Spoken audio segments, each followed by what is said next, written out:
Welcome back, my friends. It's time for you and me to get our minds aligned with the truth of God. We've been trying to do that these last few episodes by focusing in on this topic of the fear of the Lord.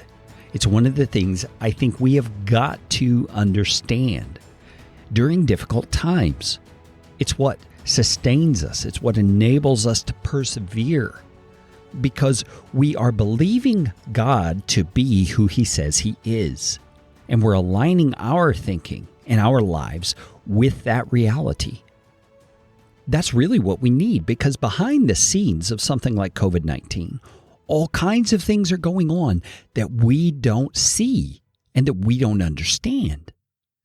And believing that our God, being sovereign, is in fact in control of all those things is not just a comfort to us, it's a confidence to us.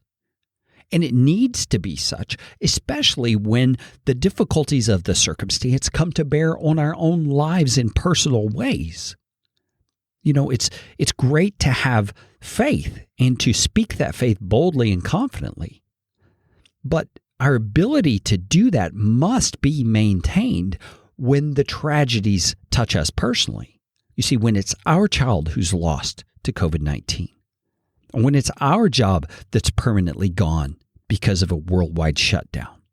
You see, it's in those moments, in those times that are hardest, when our faith in God has to work. And you see, our faith is not some Pollyanna kind of faith where we're just blue skies all the time. No, we face reality the way that it is because we know that the God who loves us and has committed Himself to us through the death and resurrection of His Son, Jesus Christ, is working all these things, as tragic as they are, for our good and for the glory of His great plan and purpose. My friends, that's the lesson of the book of Job. That's why God chided Job so strongly in the end.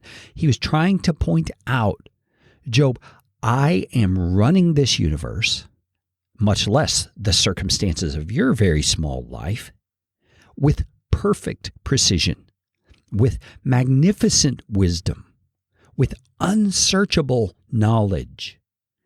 And you need to rest in that fact in spite of the painful circumstance that you are in, my friend. You see, that's how our God speaks to us at times, because having that perspective is what sets us straight on the course of life. And my friends, I wonder where you are on that journey, as you are struggling, no doubt, with the impacts of the coronavirus that's spreading across the globe and resulting in this disease, COVID-19, in many, many people. I mean, we see the statistics and the numbers mounting. I wonder, are you digesting the news sources over and over and over and just exacerbating that sense of worry? Or are you instead recognizing the seriousness of the situation and then turning to the reality of your mighty God, who is holding this situation and things much greater in the palm of His hand and working them all for good, even when it's painful to you? Are you able to go there? Are you able to do that? It requires that we develop what I would refer to as some new categories of thinking in our mind. Ways of saying God is good because He says He's good, even when a bad thing is happening in my life. God is majestic and wise, even when the circumstances seem to be spiraling out of control, and I can't explain it. You see, we have to be able to humble ourselves as creatures before our mighty and awesome Creator, to let Him be who He is, who He reveals Himself to be, and to embrace that with a humility that says, God, You be God, and I will be the creature, and I will rest in You even when it hurts, and even when I don't understand.